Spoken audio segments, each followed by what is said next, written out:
하나님의 말씀은 요한 1서 2장 15절에서 19절까지 말씀.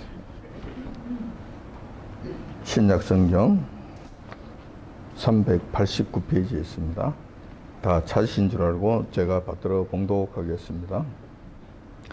이 세상이나 세상에 있는 것들을 사랑치 말라. 누구든지 세상을 사랑하면 하나님의 사랑이 그 속에 있지 아니하니 이는 세상에 있는 모든 것이 육신의 정욕과 안목의 정욕과 이생의 자랑이니 다 아버지께로 쫓아온 것이 아니요 세상으로 쫓아온 것이라. 이 세상도 그 정욕도 지나가되 오직 하나님의 뜻을 행하는 이는 영원히 거하느니라. 아이들아, 이것이 마지막 때라. 즉 그리스도가 이르겠다 함을 너희가 들은 것과 같이 지금도 많은 적 그리스도가 일어났으니 이러므로 우리가 마지막 때인 줄 아노라. 저희가 우리에게서 나갔으나 우리에게 속하지 아니하였나니 만일 우리에게 속하였다면 우리와 함께 거하였으리니와 저희가 나간 것은 다 우리에게 속하지 아니함을 나타내려 함이니라. 아멘. 오늘 본 말씀을 중심으로 해서 우리에게 속하지 아니하였음이라 라는 제목으로 말씀을 나누고자 합니다. 여호와 하나님께서는 처음 아담과 이브를 창조하시고 이들에게 참다운 자유를 주셨습니다. 에덴 동산 안에 있는 모든 것을 임의로 할 수 있는 자유를 무한대로 주셨던 것입니다. 물론 선악을 알게 하는 나무 열매는 먹지 말라는 단서 한 가지만 조건으로 삼으셨습니다. 그러나 그 선악과 마저도 따먹을 수 있는 자유는 제한하지 아니하셨습니다. 그러므로 결국 아담과 이브가 그 거마신 선악과까지 따먹는 지경에 이르게 되었던 것입니다. 이렇게 볼 때 여호와께서는 저희들에게 주신 자유가 무한하다고 할 수 있을 것입니다. 이러한 인간에 대한 여호와 하나님께서 베푸르신 자유는 지금 현재를 살아가는 우리들에게도 그대로 적용됩니다.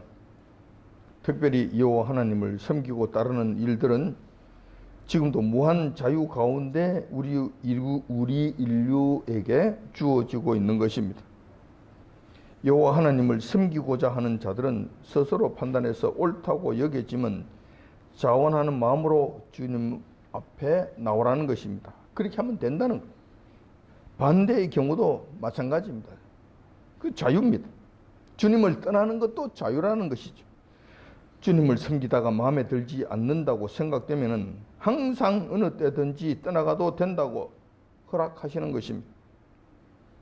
물론 여호와 하나님의 마음이 많이 아프시겠지만 강제적으로 잡아두시지는 않으신다는 것입니다.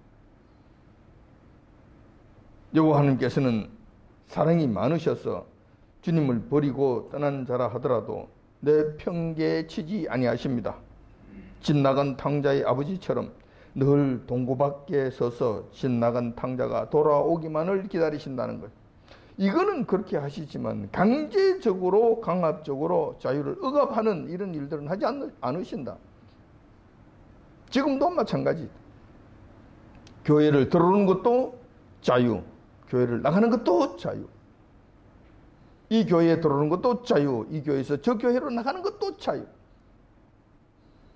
이 자유를 여호와 하나님께서는 제한하지 아니하신다. 물론 그러한 자유를 주실 때는 그 자유에 따른 책임을 반드시 우리 주님께서는 물으실 것이라는 거예요. 이것만큼은 우리가 기억해야 될 것입니다. 오늘은 신앙생활을 하겠다고 다짐하고 교회에 나왔다가 어떤 계기로 신앙을 버리고 교회를 떠난 사람에 관한 말씀을 좀 드리고자 합니다. 성경에서는 이런 자들에 대해서 뭐라고 말씀하시는가? 교회를 떠난 자들은 왜 교회를 떠나게 되었는가? 그 원인이 무엇인가? 이런 문제들을 한번 살펴봄으로써 우리 신앙생활의 교훈을 얻고자 하는 것입니다. 특별히 미혹이 극심한 말세의 지마를 살아가는 성도들로서 혹이라도 잘못된 가르침이나 거짓말에 속아 믿음을 잃어버릴까 염려스러운 마음이 적지 않습니다. 그러한 이유에서라도 오늘 본문의 가르침을 심도 깊게 묵상해 보고자 하는 것입니다. 오늘 본문 말씀은 여러분들이 잘 알고 있는 사도 요한이 여러 지역의 산재에 있는 교회들에게 보낸 편지입니다. 사도 요한의 편지입니다. 사도 요한이 이 편지를 쓸 무렵에는 나이가 많았습니다. 한두 살이 아니었죠. 적어도 한 80 내지 90살 정도는 되지 않았나 이렇게 생각이 됩니다. 자, 이때는 같이 사역을 하던 제자들, 동료 제자들은 한 사람도 없습니다. 전부 다 순교를 당하고 홀로 남아서 이 땅에 있는 모든 교회들의 기둥 역할을 하며 그 교회들을 이끌어가는 막중한 책임을 맞으며 살았던 그런 시기였습니다. 혼자서 그 모든 교회를 책임지고 돌봐야 되니 그 짐의 무게가 상당했을 것으로 보입니다. 뿐만 아니라 그 모든 교회들의 문제가 있을 때 다른 사도들에게 물어볼 수가 없잖아요. 그러니까 그 최종 그 결정은 사도 요한에게 오는 거예요. 최종적으로는 이러이러한 문제가 있으니 이거 어떻게 하면 되겠습니까? 하고 문의를 해온단 말이에요. 이 모든 문제를 본인이 책임지고 처리해야 되는 그런 위치에 있었던 것입니다. 이런 상황이었을 때 소아시아, 지금의 터키에 있는 산지에 있는 여러 교회들, 이 교회에서는 각종 이단들이 들어와서 하나님의 성도들을 미혹하는 일이 광범위하게 진행되었던 것입니다. 소아시아에 있는 대표적인 교회들 보면 이런 교회들이죠. 에베소 교회, 스무나 교회, 버가모 교회, 두아디라 교회, 사대 교회, 빌라델비아 교회, 라오디기아 교회, 골로새 교회, 빌레몬 교회, 이런 교회들이 있었죠. 이런 곳에 각종 이단들이 슬그머니 기어 들어와서 하나님의 성도들을 미혹하는 일들을 했다는 거예요. 이 일이 극심하게 벌어지고 있었다는 거예요. 대표적인 이단적 가르침은 예수님께서 하나님이 아니시라는 거예요. 예수님은 온전한 하나님이신가 더불어서 온전한 사람이셨다는 것이죠. 이 부분에 있어서 이 이단들은 어떤 때는 예수님께서 온전한 하나님이 아니시라고 그랬다가 또 이 사도 요한 이때에는 우리 주님께서는 온전한 인간이 아니셨다고 떠들어대는 거예요.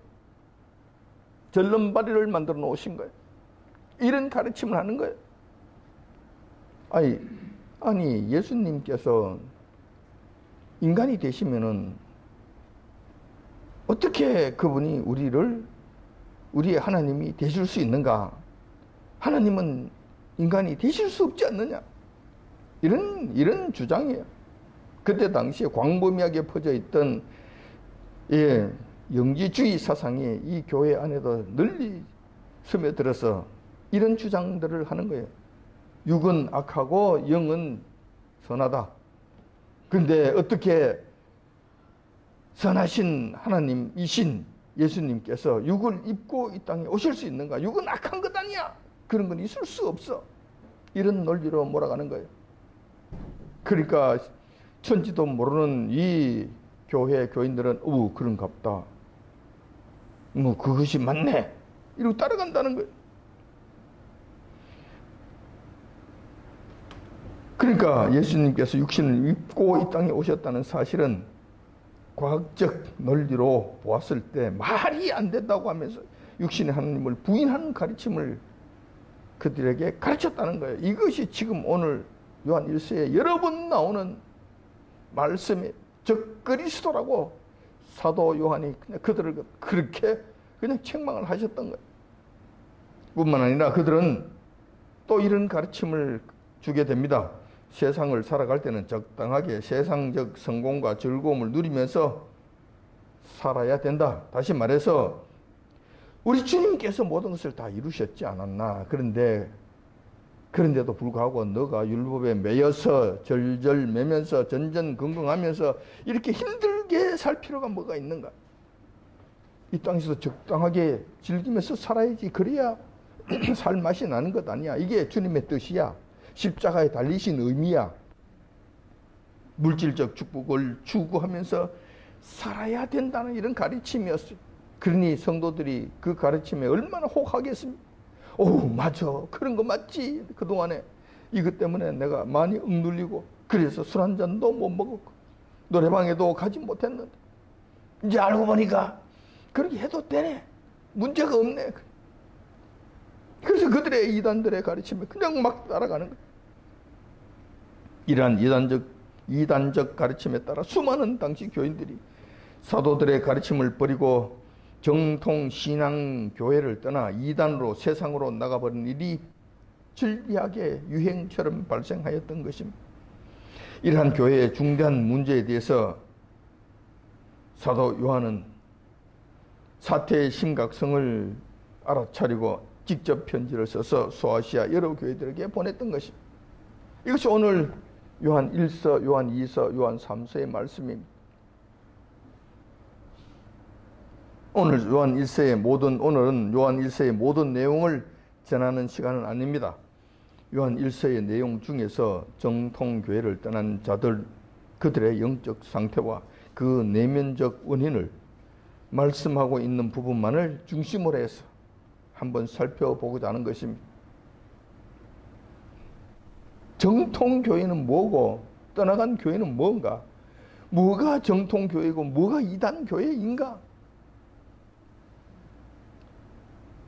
사도 요한 이 당시에는, 이 편지를 쓸 당시에는 간단합니다. 사도 요한이 인정하는 그 교회는 정통교회고 사도 요한이 인정하지 않은 이 교회는 이단교회예요. 거기서 떠난 자들은 전부 다 이단으로 빨려 들어갔다고, 끌려 나갔다고 이렇게 말씀하시는 거예요. 그러니까 사도 요한의 교회는 정통교회, 사도 요한의 교회를 떠난 것은 전부 다 잘못된 길로 들어간 것을 의미하는 거예요.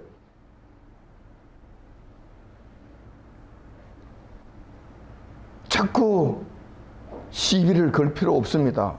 어째서 너가 정통이냐, 너만 정통이라는 증거가 어디냐고 떠들지 말라는 거예요. 정확한 증거를 드러내놓고 말씀이 이러한데 이 말씀에 보면은 아니지 않느냐라고 이야기하면은 이것이 정통교회가 아니라는 문제가 될 수 있겠지만 그것이 아닌 이상은 함부로 떠들어대는 것은 아니에요. 그렇게 하는 것이 아니에요. 오늘 본 말씀을 보면 정통교회를 떠난 자들은 사도 요한과 같은 믿음과 신앙에 속하지 않았기 때문이라고 잘라 말씀하십니다. 그들의 특징은 이거예요. 사도 요한과 교회를 같이 하지 않는 거예요. 사도 요한의 가르침에 따르지 않는 거예요. 사도 요한과 같은 믿음에 참여하지 않는 거예요. 그래서 오늘 본문 말씀이 그렇게 말씀하시는 거예요. 2장 19절에 그 말씀이 있잖아요. 다시 한번 보면 저희가 우리에게 나갔으나 우리에게 속하지 아니하였나니 만일 우리에게 속하였다면 우리와 함께 거하였으려니와 저희가 나간 것은 다 우리에게 속하지 아니함을 나타내려 함이니라. 이거예요. 첫 번째 그들은 어떤 특징을 가지고 있는가 하면은 속하지 않았다는 거예요. 사도 요한에게 속하지 않았다는 거예요. 사도 요한과 같은 길을 가지 않았다는 거예요. 여기서 핵심적인 단어가 있는데 그것이 뭐예요? 속하다라는 말에 속하다라는 단어에 속하다라는 말은 어떤 단체나 공동체에 포함되어 있다, 깊숙이 관여되어 있다라는 의미를 가지고 있습니다. 근데 헬라어 원어를 보니까 에크라고 하는 전치사로 표현되고 있습니다. 이 에크라고 하는 전치사는 어디서부터 시작하다, 출발점을 가리켜 있는 용어입니다. 그래서 속하다는 이 말씀은 이렇게 해석할 수 있는 거예요. 처음부터 그 신앙 공동체에 참여했고 근원적으로 참여하는 자라는 의미가 되는 거예요. 거기서부터라는 의미. 그 공동체에서 깊숙이 뿌리박고 있는 그런 자다라는 걸 의미하는 거예요. 속하다는 말이 그런 의미. 그렇다면 본문에서 말씀하시는 속하지 아니한 자는 무엇인가? 처음부터 신앙 공동체에 진정으로 참여하지 않은 자였다라는 거예요.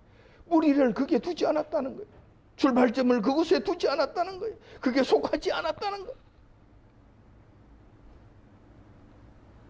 거기에 포함되어 있는 사람이 아니었다는 거예요.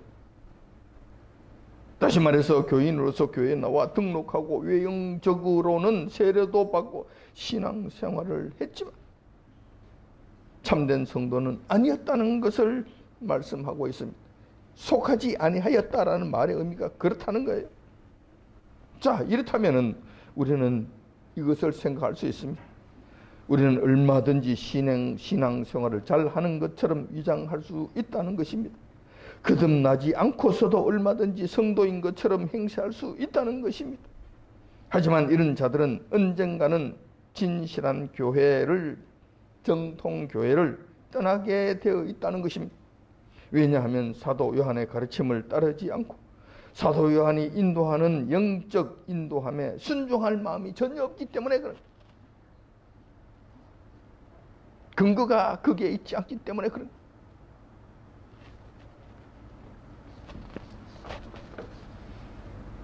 사도 요한은 사도 요한의 교회를 떠난 자들의 원인에 대해서 우리에게 속하지 않았기 때문이라고 말씀하십니다. 첫 번째 원인이 그렇다는 거예요. 그러면 두 번째 원인이 또 있는가? 두 번째 원인이 또 있습니다. 또 다른 원인을 사도 요한은 설명하고 있습니다. 그것은 그들의 영이 사도 요한과 그들에게 속한 교회 성도들과 다르기 때문이라는 거예요. 영이 다르기 때문에 그렇다는 거예요. 요한일서 4장 1절에 그 말씀이 있습니다. 4장 1절에 보면 사랑하는 자들아 영을 다 믿지 말고 오직 영들이 하나님께 속하였나 시험하라. 하나님께 속한 영도 있고 그렇지 않는 영도 있다. 하나님께 속하지 않는 영은 전부 세상 영이 다른 영이라는 거예요. 그들과 영이 다르다는 것을 말씀하시는 것입니다. 만약 사도 요한의 가르침을 따르고 사도 요한 교회에 진실로 속한 교인이라면 이런 자들은 분명히 성령님으로 거듭났을 것입니다. 하나님의 영으로 거듭났을 것입니다. 따라서 그런 성도들은 완전히 성령님께 속한 자들이 되어서 성령님의 가르침을 달게 받게 되고 범죄하거나 잘못된 길에 들어섰을 때는 성령님의 책망하심을 겸허하게 받아들이고 고칠 것입니다. 이러한 현상이 나타나게 될 것입니다. 왜냐하면 성령님께 속한 자들이기 때문에 그래요. 하나님의 영에 속한 자들이기 때문에 그렇다는 거예요. 당연히 사도 요한의 가르침에 따르게 되고 같이 그 길을 가는 모습들을 보이게 될 거예요. 왜냐하면 영이 같기 때문에 같은 길을 가게 돼 있는, 생각이 같아지는 거예요. 믿음이 같아지는 거예요. 가는 길이 같아지는 거예요. 추구하는 것이 같아지는 거예요. 최종 소망도 같아지게 되는 거라는 거예요. 이런 문제가 없죠. 그 교회를 떠날 일이 없습니다. 그 공동체를 벗어날 일이 없습니다. 왜냐하면 그 공동체가 좋은데, 그 교회가 좋은데,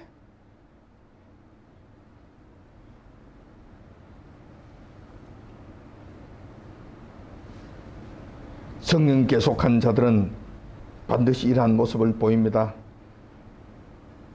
사도 요한의 가르침에 순종하고 사도 요한이 이끄는 대로 따라가며 성령께서 책망하신 책망을 달게 받으며 그 공동체 안에서 기뻐하고 즐거워하는 그런 삶을 산다는 거예요. 이러한 모습을 반드시 보인다는 거예요. 뿐만 아니라 세상 일에 빠져들지도 않습니다. 세상 일에 깊숙이 빠져들지 않는 거예요. 자, 이거 오해하지는 마세요. 세상에서 열심히 살지 말라는 뜻이 아니에요. 그것을 떠나서 그냥 숲 속에 들어가서 동굴 속에 들어가서 산 속에 들어가서 노원처만 벽 보고 살아라는 이런 뜻이 아닙니다.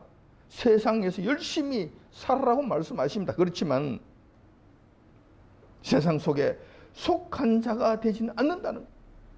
우리 주님께 속한 자들이 세상에 속할 수 있는가? 속할 수 없다는 것이. 무슨 이야기냐면은 세상에서 열심히 살지만은 나에게 있어서 가장 소중한, 가장 우선순위의 첫 번째는 요 하나님이 되신다는 거예요. 그리고 세상 일들은 항상 두 번째, 세 번째로 뒤로 쳐진다는 거예요. 주님의 일과 세상 일이 같이 겹쳐졌을 때 항상 주님의 일을 먼저 택하고 그 길을 가며 그걸 소중히 여기는 삶을 산다는 거예요. 세상에 속하지 않는다는 말의 의미가 그거예요. 하시라도 하나님의 말씀과 상반될 때는 버릴 준비가 되어 있는 자들을 이야기하는 거예요. 이것을 우리는 세상에 속하지 않았다라고 말씀하시는 거예요. 반면에 거듭나지 않은 자들은 성령님 대신에 세상 영에 사로잡힌 자들입니다. 이건 다른 영이고 공중권세 잡은 영에 사로잡힌 자들을 의미하는 것입니다. 이런 자들은 영적 세계에 대해서는 크게 관심이 없습니다. 당연히 사도 요한의 가르침에 관심이 없는 거예요. 영적 세계에 관심이 없는 거예요. 관심이 없을 뿐만 아니라 잘 알지도 못하는 거예요. 그 믿음의 세계에 참여하지 않습니다. 믿음의 세계가 무엇인지 제대로 알지도 못합니다. 다르게 말하면 그런 일에 관심이 없고 그것이 주 관심사가 아니라는 거예요. 최고의 관심사가 아니라는 거예요. 최고의 그들의 가치관이 아니라는 거예요. 그들의 최고의 가치관은 최고의 목표. 그들의 첫 번째는 세상 일입니다. 세상이 그들에 있어서 첫 번째 목표예요. 그리고 신앙이나 믿음의 삶이라든가 교회라든가 이런 것들은 두 번째, 세 번째가 되는 거예요. 성령님의 사로잡힌 자들의 모습과 세상 영에 사로잡힌 자들의 모습은 완전히 정반대의 상황을 보이는 거예요. 정반대의 상황을 보인다는 거예요. 그런데 이런 자들은 교회가 두 번째, 세 번째 관심사이기 때문에 버리지는 않아요. 버리지는 않는다. 보조 관심사쯤 됩니다. 그렇기 때문에 교회 부분을 떠나지 아니하고 그 부분을 왔다 갔다 하는 거예요. 어슬렁거리는 거예요. 시간이 있을 때. 이런 모습을 보인다는 거예요. 그래서 이 사실을, 이러한 현상들을 우리 주님만 정확하게 보시고 계시고 본인들만 제대로 어느 정도 알게 될 거예요. 교회 안에서는 이런 자들을 잘 알지 못한다. 확실히 잘 알지 못한다는 거예요. 이런 세상 영에 사로잡힌 자들이 추구하는 것은, 다시 말해서 그들이 가장 소중하게 생각하는 것은 첫 번째 관심사는 뭐냐, 이런 것들이에요. 이런 것을 보면 알아요. 우리도 스스로를 한번 점검해 볼 수도 있어요. 이것이 오늘 요한 1서 2장 16절에 말씀해 놓으신 것들이에요. 이런 관심사를 가지고 있는 이들에게 있어서 첫 번째 관심사가 이런 것들이에요. 2장 16절에 보면 이는 세상에 있는 모든 것이 육신의 정욕과 안목의 정욕과 이생의 자랑이니 다 아버지께로 쫓아온 것이 아니오 세상으로 쫓아온 것이라. 다시 말해서 육신의 정욕, 안목의 정욕, 이생의 자랑. 이 말씀은 무언가? 이 말씀의 핵심은 자신 또한 인간의 욕망을 최고의 가치로 삼아라는 것입니다. 그렇게 삼는다는 것. 또한 너의 욕망을 이 세상 속에서 실현시켜라. 너 하고 싶은 대로 마음껏 즐기면서 살아라. 그래야 이 세상 사는 의미가 있는 것 아니냐 라고 하는 사탄의 핵심적인 가르침이라는 것입니다. 이 가르침, 여기에 푹 빠져 있다는 거예요. 이 가르침에 그들은 마음을 두고 있다는 거예요. 이 가르침을 따르는 자들이라는 거예요. 성령님의 가르치심과 사도 요한의 가르침과는 완전히 다른 것들이잖아요. 반대되는 것들을 지금 추구하고 따라가는 것이잖아요. 마음의 중심이 그렇다는 거예요. 그를 향하고 있다는 거예요.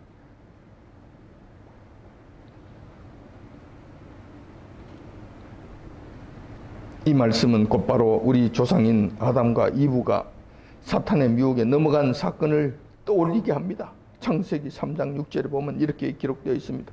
여자가 그 나무를 본즉 먹음직도 하고 보암직도 하고 지혜롭게 할 만큼 탐스러운 나무인지라. 온통 인간의 욕망을 자극하는 내용으로 가득 차 있는 것을 보게 됩니다. 우리의 조상은 사탄의 이러한 미혹을 이기지 못하고 결국 에덴 동산이라고 하는 여호와께서 친히 인도하시고 이끌어 가시는, 다스리시는 그 교회를 떠나 세상으로 나가버렸던 것입니다. 결정적인 실수를 한 거예요. 천추의 한이 되는 잘못을 저질렀다는 거예요. 거기에 대한 후유증이 지금 저와 여러분들에게까지 이 세상 끝날까지 미치고 있는 것이잖아요. 이 후유증에 의해서 우리가 고통받고 있는 것이잖아요.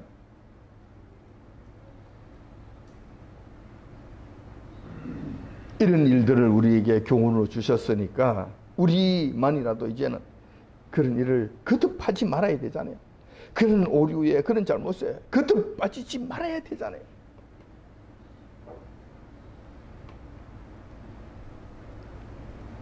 이런 마음가짐을 가진 자들은 거듭나지 못하고 다른 영을 가진 자들의 모습입니다. 이런 자들은 반드시 사탄이 주도하는 세상적 미혹에 넘어가게 되어 있습니다. 사탄은 절대로 가만히 있지 않습니다. 우는 사자와 같이 덤벼들잖아요. 택한 자라도 삼키려고 덤벼드는데 이런 자들이 있다면 사탄이 그냥 두겠습니까? 절대 그냥 두지 않습니다. 사탄이 미혹하는, 사탄이 주도하는 이 세상적 미혹에 그들은 그대로 노출되는 거예요. 아담과 이브를 미혹했듯이 지금 그들에게 계속된 미혹이 앞에 나타나게 된다는 거예요. 요한일서 2장 26절에 보면은, 요한일서 2장 26절에 보면은 이렇게 기록되어 있습니다. 너희를 미혹해 하는 자들에 관하여 내가 이것을 너희에게 썼노라. 이걸 지금 미혹한다는 거예요. 이것을. 이성의 자랑, 안목의 정욕, 육신의 정욕, 이것을 지금 가르치면서 교인들을 미혹하는 이런 자들 때문에 내가 이 편지를 쓴다고 말씀하고 계시는 거예요. 뿐만 아니라 2장 4절에 보면 이렇게 말씀하십니다. 저를 아노라 하고, 저는 이때 여호와 하나님을 우리 주님을 이야기하는 것입니다. 우리 주님을 아노라 하고 그 계명을 지키지 아니하는 자는 거짓말하는 자요 진리가 그 속에 있지 아니하되. 계명 지키지 말라는 거예요. 계명 지키지 말라는 거예요. 이런 가르침을 가르친다는 거예요. 누가? 거짓 선자들이 그렇다는 거예요. 이런 거짓 선자들이, 사도들이 세워둔 교회에 가만히 기어 들어와서 계명은 지키지 않아도 된다고 가르친다는 거예요. 본문 말씀에 그 있잖아요. 저를 아노라 하고 예수님을 안다 하면서 그 계명을 지키지 아니한 자는 거짓말하는 자라는 거예요. 다시 말해서 예수님을 알지 못한다는 거예요. 예수님을 아는 자는 절대로 그럴 수 없다는 거예요. 계명을 지키지 않을 수 없다는 거예요. 진리가 그 속에 없는 자들은 계명을 지킬 수가 없다. 우리 예수님을 알지 못하는 자다. 증거가 바로 이런 것이다. 계명을 지키지 않은 것으로 나타난다는 것이. 그들의 가르침은 이렇습니다. 예수님께서 십자가에서 모든 것을 다 이루셨으니 우리는 더 이상 율법에 매여 살지 않아도 된다고 그릇된 주장을 한다는 거예요. 이런 가르침에 그들은 깊이 빠져서 좋다고 물개 박수를 치면서 따라간다는 거예요. 왜냐하면 그 심령이 더럽기 때문에, 그 심령이 거듭나지 않았기 때문에, 그 심령이 우리 성령님께 속한 자가 아니기 때문에 그런 일들을 받아들이고 그 길에 따라가게 되어 있다는 거예요. 이런 가르침을 주는 거짓 선자가 나타나면 사도 요한 교회에 속하지 않은 가짜 교인들은 영이 다르므로 사도 요한의 교회를 떠나 거짓 선지자들에게로 달려간다는 것입니다. 이런 영적 현상은 절대 오차가 일어나지 않습니다. 절대 실수가 없습니다. 절대 예외가 없다는 것. 이런 측면에서 지극히 두려운 일이 아닐 수 없습니다. 잘난 것이 아니에요. 잘하는 것이 아니에요. 지극히 두려운 일이에요. 지극히 두려운 일. 예외가 없다는 거예요. 예외가. 귀신은 귀신같이 알고 그런 자들을 무리 속에서 뽑아서 끌고 가는 거예요. 여러분 어떻게 해야 될 거냐? 어떻게 해야 될 거냐? 바울 서신에 보면 이렇게 세상을 떠난 자가 있었습니다. 아닐 것 같지만 있었습니다. 분명히 있었습니다. 그 사람의 이름은 데마라는 사람입니다. 사실 데마는 사도 바울이 로마 감옥에 갇혀 있을 때까지는 열심히 사도 바울을 따르며 복음사에게 동력한 동력자로 함께했던 자였습니다. 자, 이러한 사실이 골로새서 4장 14절에 기록되어 있습니다. 사랑받는 의원 누가와 또 데마가 너희에게 문안하느니라. 자, 이때까지만 해도 데마는 누가복음을 기록한 누가와 어깨를 나란히 할 만큼 성도들과 바울 사도의 신임을 얻은 자였습니다. 그래서 열심히 신앙생활을 하고 사도 바울을 열심히 따랐던 자였습니다. 그런 자였다니.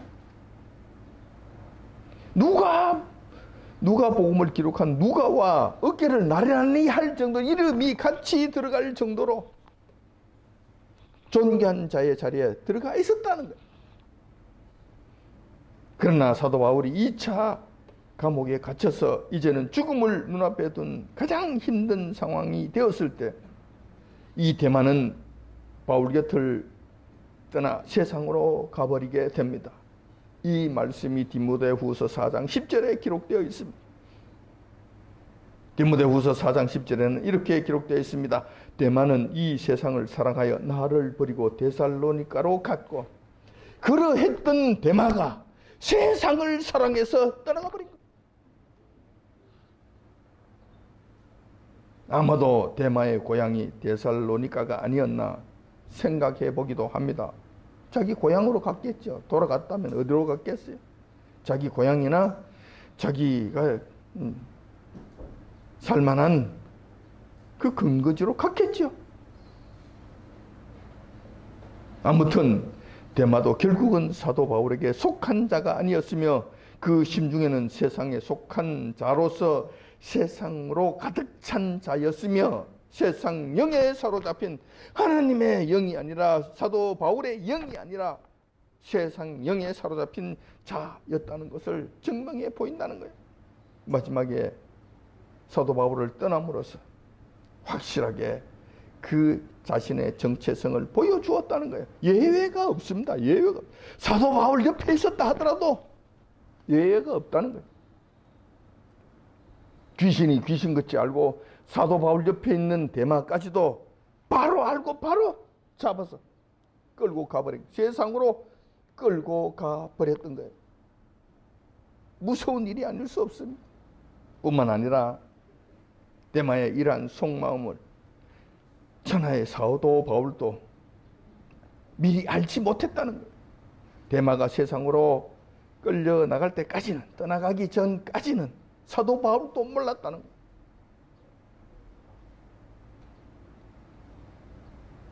제가 염려하는 것은 혹여라도 우리 교회에서도 이런 일이 일어날까 정말 두렵다는 거예요. 다른 이야기 할 것 없어요. 우리 울산 장로교회의 이 공동체에서 이런 자들이 나타나지 않기만을 저는 간절히 소원하는 거예요. 이렇게 참된 주님의 교회를 떠나 세상 길로 가게 되면 어떻게 될까? 뭐 잘 살겠지, 뭐 그냥 그렇게 살겠지, 뭐 아니에요. 그렇지 않습니다. 성경에는 그렇게 말씀하지 않습니다. 히브리서 6장 4절에서 6절에 보면은 이렇게 기록되어 있습니다. 한 번 비침을 얻고 하늘의 은사를 맛보고 성령님의 참여한 바 되고 하나님의 선한 말씀과 내세의 능력을 맛보고 타락한 자들은 다시 새롭게 하여 회개케 할 수 없나니 이는 자기가 하나님의 아들을 다시 십자가에 못 박아 현저히 욕을 보임이라. 안 된다는 것이, 이런 자들은 자칫 회개할 수 없는 극한 저주에 빠질 수 있다는 거예요. 이것을 유념해야 한다는 거예요. 한번 이렇게 되면 끝난다는 거예요. 회개 자체가 안 된다는 거예요. 물론 이 말씀은 일반 교회 성도들에게 해당되는 말씀이라고까지는 보기가 힘들어요. 이만희와 같은 신천지 사이비 이단 교주에 해당되는 말씀으로 보입니다. 그렇지만 하나님의 교회에 속하지 않아 세상으로 떠난 자들도 혹시 이 말씀에 저촉이 될까? 조심해야 될 일입니다. 조심해야 될 일. 이 법에 걸려들어서 다시는 회개하지 못한 이 저주의 상태에 들어가면 어떻게 할 거냐는 말이에요. 조심해야 된다는 것이죠. 또한 히브리서 10장 26절에서 27절에도 이렇게 기록되어 있습니다. 우리가 진리를 아는 지식을 받은 후 짐짓 죄를 범한 적 다시 속죄하는 제사가 없고 오직 무서운 마음으로 심판을 기다리는 것과 대적하는 자를 소멸하는 맹렬한 불만 있으리라. 이 말씀은 무엇입니까? 맹렬한 불, 소멸하는 맹렬한 불. 다시 말해서 지옥으로 떨어진다는 것이잖아요. 이렇게 되면 지옥으로 떨어질 가능성이 많다. 그러니 조심해야 된다는 거예요. 그렇게 조심하라는 거예요. 이런 일들을 소홀히 여기지 마시라. 뭐 갈 수 있는 것이지 뭐 갔다가 또 오면 되지. 뭐 이거 이렇게 함부로 쉽게 생각할 일이 아니라는 거예요. 아무렇게나 들어갔다 아무렇게든 나오고 마음대로 들락날락 이렇게 할 수 있는 것이 아니라는 거예요. 정말 위험하다는 거예요. 정말 위험하다는 거예요. 그렇게 하지 마시라는 거예요. 물론 거짓된 교회, 사탄적 가르침을 주는 그런 교회에서는 빠져나와야 되겠지. 당연히 나와야 되겠지. 그러나 진실된 말씀을 가르치고 인도하는 정말 하나님의 교회, 성령님께서 임재하시는 그 교회에서는 정말 떠나가면 안 된다는 거예요. 이런 일들을 하면 안 된다는 거예요.